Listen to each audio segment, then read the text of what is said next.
Forest of the Damned 2. A few hours from where I used to live was a stretch of land surrounded by a forest with a single road cutting through it. The locals knew never to drive through it at night, for the land was rumored to be cursed. It got extremely foggy and was pitch black at night, with no streetlights for miles. Over the years, there have been numerous fatal accidents on that road. Bodies have also been recovered in the forest, both from foul play and suicides. Then there was its bloody history, which dated back to the 1800s between the settlers and Native Americans. The property changed hands through various different affluent families since then, each one encountering a tragedy of their own, until it was eventually abandoned. Afterward, the Victorian home was vandalized and became a hotbed for crime and drug addicts. The government finally seized the property and demolished the estate, including the land into its state park program. Despite what was done to the land, it still remained a cursed and haunted place. Drivers reported driving past mysterious hitchhikers walking alongside the road in the dead of night, only to vanish when they glance up at their rear view mirrors. A number of campers claimed they witnessed sightings of transparent beings as well as voices and unexplainable noises at night. My friends and I were an adventurous bunch. As such, we've always been fascinated by places like it.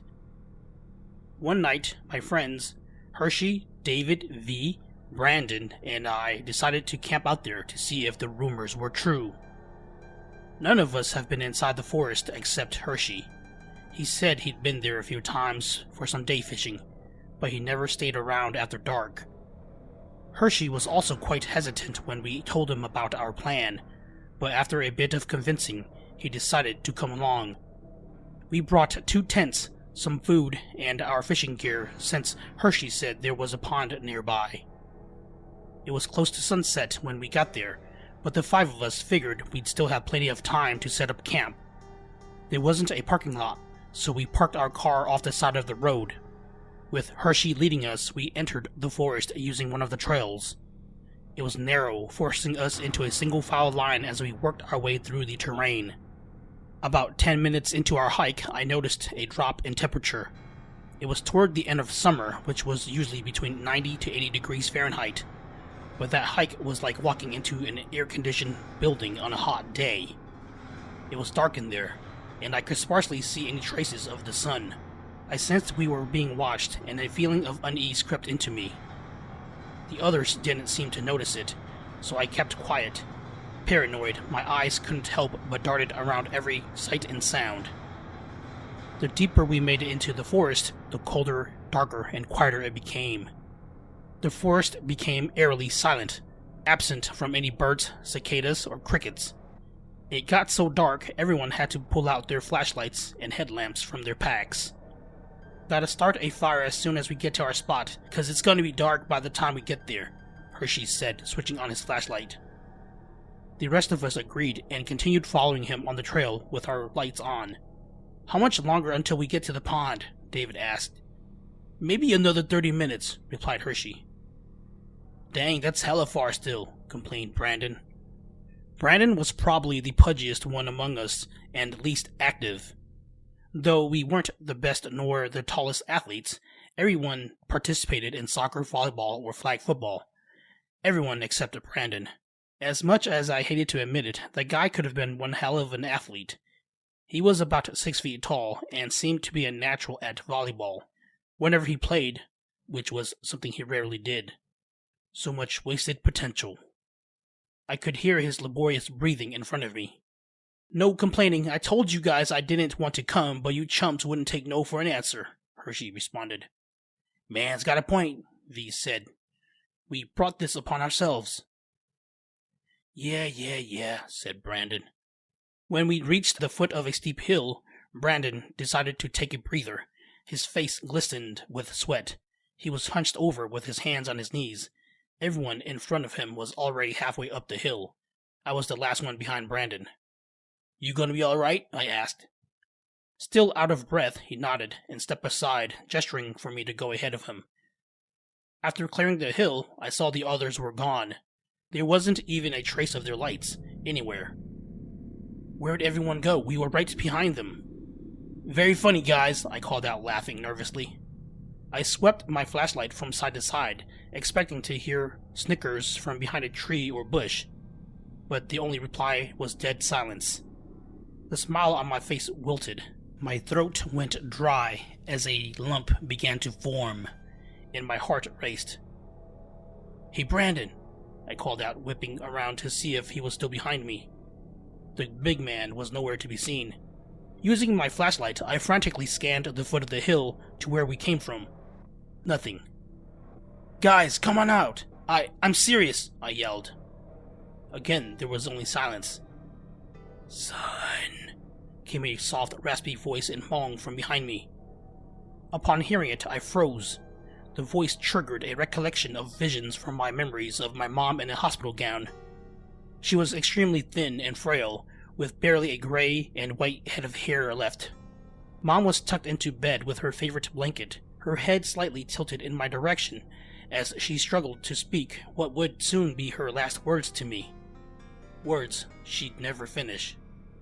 My son, the voice whispered. It sounded exactly like her in the last moments of her life. I was overwhelmed and conflicted with fear, grief, and regret. It couldn't be. Mom was gone. Closing my eyes, I gulped hard, attempting to muster enough strength to confront who or whatever it was behind me. Seconds turned to hours as time passed. Just then I felt a hand on my shoulder. Startled, I reeled backward and ran into something which knocked me on my ass. An intense beam of white light blinded me. I brought up a hand to shield it. As my eyes adjusted, I was surprised to see Brandon standing there with his headlamp aimed at me. He wore a confused look on his face. Next to him were the others. Dude, you okay? V asked with a smirk. What happened? I asked, still sitting on my rear. You totally spaced out, bro, David replied, helping me to my feet. I did? I asked, dusting myself off. Yeah, you were staring off into the distance, answered David, handing me my flashlight.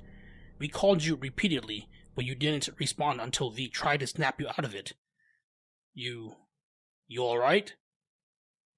He was studying me with a look of concern. Yeah, I think so, I responded, wiping the tears from my eyes, hoping the guys hadn't noticed me crying. Well, you almost weren't, had you not ran into Fatty there, V laughed, pointing at Brandon. If y'all chumps are done playing around, let's get back to it, said Hershey. We finally made it to the pond, and in no time had our tents up, as well as a fire going. Our camp was set up on a clearing about 20 yards from the water. As night fell, the temperature decreased even further. It got so cold we could see our breath in the air, and had to put on our sweaters and jackets. Something was definitely off about the area, and it filled me with dread. I was in no mood to fish, but was too afraid to sit by the fire on my own, so I stayed close to the other guys while they set up their rigs and lures. You not fishing? Asked David. I shook my head. Not feeling it tonight. Dude, you've been acting strange ever since we got here. What's the matter? Asked V. I hesitated for a moment, then said, Doesn't this place feel weird? You know, a bit strange. I mean, look, we're all in hoodies and jackets. So? V said. It's still summer. Don't you think it's weird? I said. It's closer to fall now, and the weather can be weird. No one can really predict how it'll be, at least not 100%, responded David. But I get what you're saying. But don't you guys feel like we're being watched? I whispered, scanning the landscape around us to check if anyone else were watching or listening in on our conversation.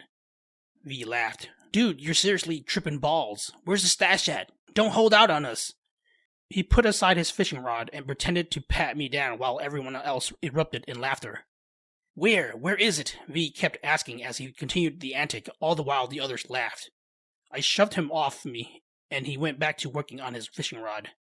Wished we at least stopped for beer, Hershey said, casually reeling in his cast. Y'all mofos owe me. Bet, V responded. You know what? Forget I said anything, I sighed. V responded by mocking me with a crybaby face. I glared at him, wanting to knock the smug look off his face. He pretended not to notice as he strolled over to Hershey with his fishing pole and cast it off. The two began engaging in conversation. Then V looked at me with that irritating smirk of his. I couldn't hear their discussion, but I had a strong suspicion what it might be about. Everyone else could see I was at my limit with V. "Ignore him," David said, patting me on the shoulder. "He's always been a clown." Brandon smiled and nodded at me in acknowledgement. David was right. V had always been a wise guy for as long as I could remember, always looking for an opportunity to showcase his sense of humor at another's expense. Brandon had been the brunt of his jokes for years. They got into it constantly as teenagers, and it never ended well for V, but he never learned. The big guy mellowed out as he aged, but V became a man-child. The guy seemed to also be infected with a case of Napoleon syndrome. I hated myself for stooping to his level. I should have been better than that. I usually just ignored his snide remarks, but that night, I was really on edge. Brandon urged me to go with him to get the food ready, so I did as he said to break up the tension. I was so worked up I momentarily forgot about the dreadful forest. Most of that night was uneventful. We ate dinner, relaxed by the fire, and fished some more. It was almost midnight when we finally caught our first fish. "Looks like I'm the lucky one tonight, boys," V exclaimed. We all waited anxiously to see what kind of monster catch he was bringing in. From the looks of it, V seemed to be struggling quite a bit. I imagined it had to be a pretty sizable fish. "You gonna be able to handle that?" laughed Hershey. "You kidding me? I got him exactly where I want him," replied V. After a moment, V finally reeled in the fish. However, there was something terribly wrong with it.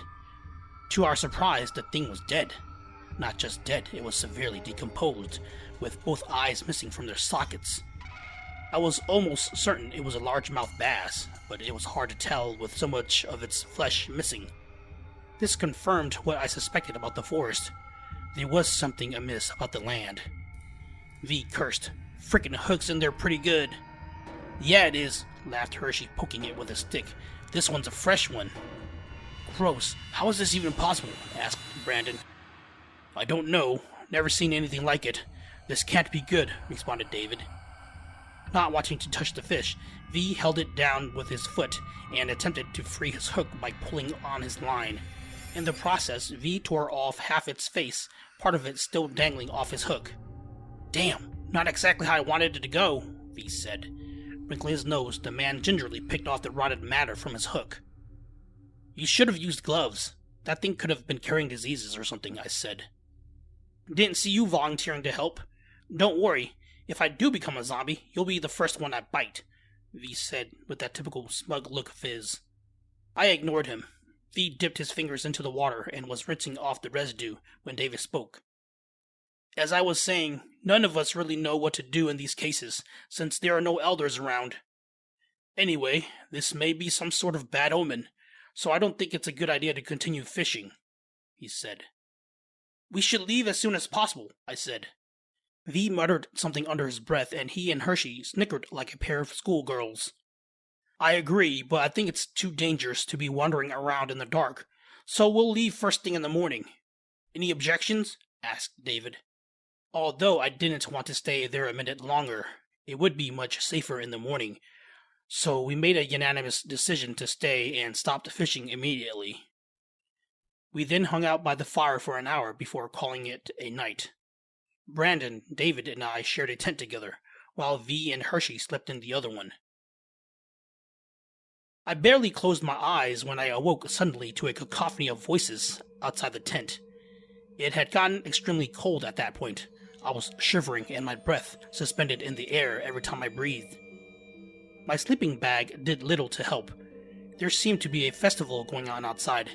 It was daylight. I could tell from the light reflecting off the frosty fabric of the tent. Was it morning already? Brandon and David were still sound asleep. I reached for the window cover on the tent. Unzipping it, I peered outside and was shocked by what I saw. It was indeed daylight, and to my surprise, the forest was gone, replaced by a field filled with hundreds of people. Several volleyball nets were set up in the middle of the field with more spectators than I could count. In the backdrop were shops with canopies with enough colors to make the rainbow jealous as endless queues of patrons awaited to be serviced. It was like the 4th of July weekend at McMurray Field. What in the world was going on? My senses were all out of whack. A wave of fear and trepidation washed over me. Somehow I knew we were still in the forest, and everything I was seeing was some sort of mirage. I tried desperately to wake David and Brandon, but it was no use. They slept like a pair of corpses. I stepped outside the tent, thinking maybe the answers to my questions lied amongst the vast sea of people somewhere.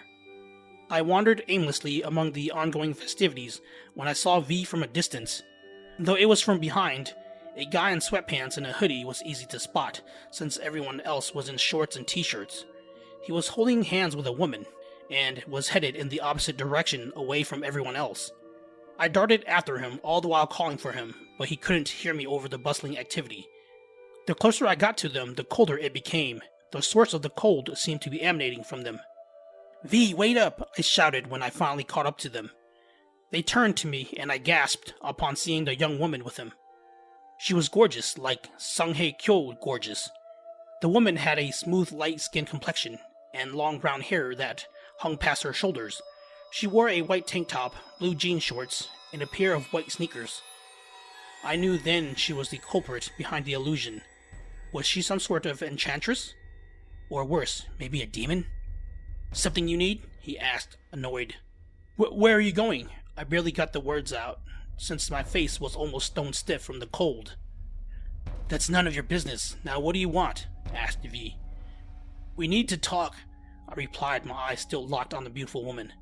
"What about?" "Excuse us for a moment," I said, smiling nervously at the young woman while taking V's arm and pulling him away from her. "Bro, you seriously killing my vibe right now," he said, yanking his arm from my grip.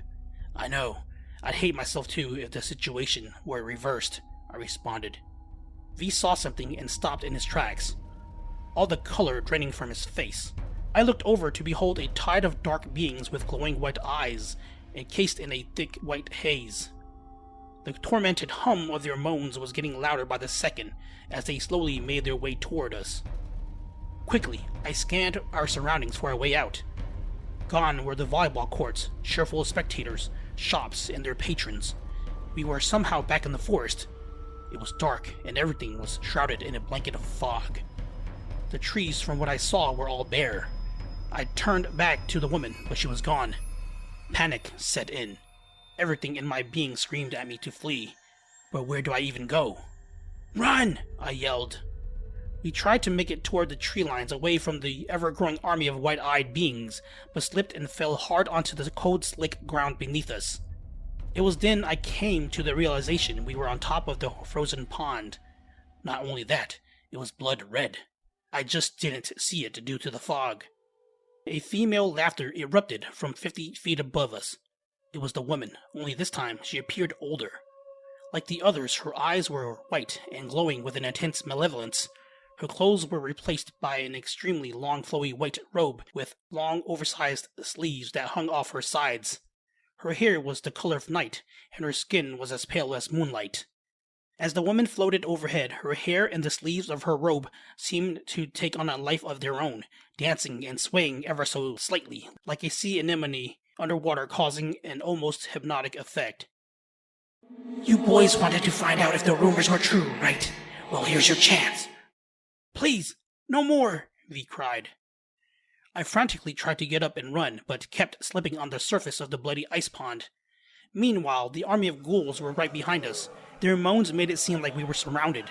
They were haggard and shambling corpses, ranging from accidents, murders, suicides, and whatever else I'd rather not know about. Each one more disheveled and disfigured than the next.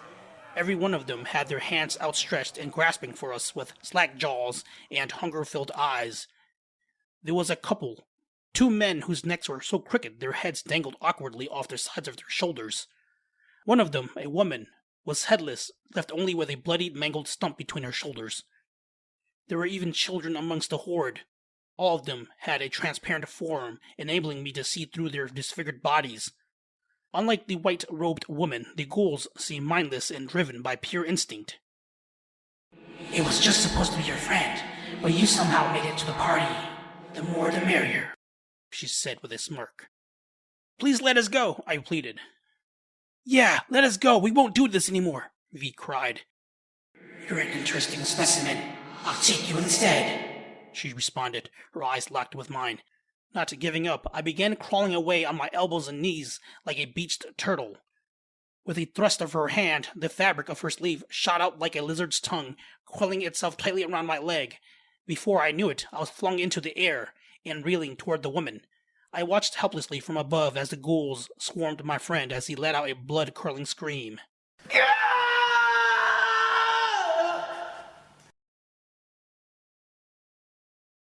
Then something flashed from the corner of my eye, and I felt the hold on my leg loosened as I began falling. Helpless, I closed my eyes and screamed, descending to what would be my eventual death. Fate, however, had other plans. Someone caught me mid-air, and the next moment, I knew V was sitting safely next to me. Surprised, I said, You're okay? Yeah, he replied without looking at me. His eyes were fixated on the events unfolding behind me. Immediately, I turned to see what he was looking at. About 30 yards away from us was a raging battle between two men and the army of ghouls. The men had on what looked like ancient Chinese armor. One of them, the bigger and taller of the two, sported a long beard. The two-handed sword he wielded smoldered with an intense blue energy. Each swing of the blade produced a thunderous whooshing sound, with arcing streaks of light tracing his path of attack as it cleaved through rows upon rows of mindless dead. Whatever the blade came into contact with instantly burned and turned to dust in a matter of seconds. Equally as skilled was the smaller and leaner man, armed with a pair of daggers radiating with yellow energy. Unlike his comrade, the smaller man relied mainly on his speed. Moving so fast, he became nothing but a blurred yellow streak of death, cutting down multiple enemies at a time. Together, the duo were unstoppable, despite the sheer number of undead. Throughout the fight, I hadn't seen any sign of the demon woman. Had they already killed her?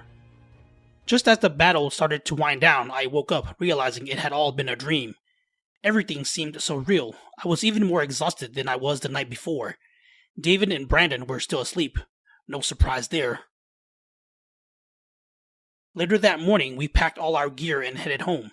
I didn't tell anyone about the dream. On the ride home, we stopped at a McDonald's for breakfast in the nearest town. Instead of the drive-thru, the guys and I opted to eat inside.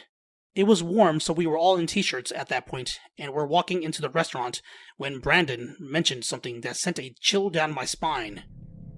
Yo, V, what did you do there? Bite yourself in your sleep? The big man laughed. What are you talking about? V asked. Alarmed, we stopped midway in the parking lot to see what Brandon was referring to. Your arm, Brandon said, pointing at it. Where? V asked, inspecting both arms. On his left tricep, just above the elbow, were a set of teeth marks in the form of a bruise. It confirmed the visions I saw may not just be a dream after all. V claimed he didn't know how he got the bite, and besides, there was no way he could have been able to bite himself like that. The others speculated it may be connected to the fish he caught the night before. We went inside and I ran straight to the restroom. With a shuddering breath, I lifted the leg of my sweatpants. And sure enough, there was a striped bruised pattern on my calf where the demon lady attacked me. We told our parents about the phenomenon once we got home, and they scolded us for it. Later that week, they had a shaman look into it, in case there was anything going on. He not only looked into it, he also performed a cleansing ritual and tied a red string on each of our wrists. We all gathered in the living room of our house and listened intently as the shaman spoke to us about the incident. All of you were lucky. You could have been seriously hurt or possibly even died. That part of the forest is deeply corrupted due to its bloody history, and is a hotbed for evil spirits, the shaman said, looking into each of our eyes. He returned his stare back to V, and my friend immediately looked to the ground, avoiding the shaman's gaze. You were especially lucky because they wanted revenge for what you did to one of their own. The shaman turned his attention to me and said, You were the saving grace and probably didn't even know it. Young man, you have an unusual gift. Your sensitivity to the spirit realm triggered your hidden ability, enabling you to fully enter the spirit world before you were ready. The way you saw the forest in your vision is exactly how it looks in the spirit world. Cold, dark, and foggy, filled with many angry spirits. It was fortunate your guardians were powerful and were able to protect you and your friend from harm. In closing, the shaman warned us never to go there again, and only to drive through that road in the daytime. I've since found a mentor and started my journey to become a shaman. I know the road ahead will be difficult, but I've got faith and support in my abilities, guardians, mentor, and loved ones.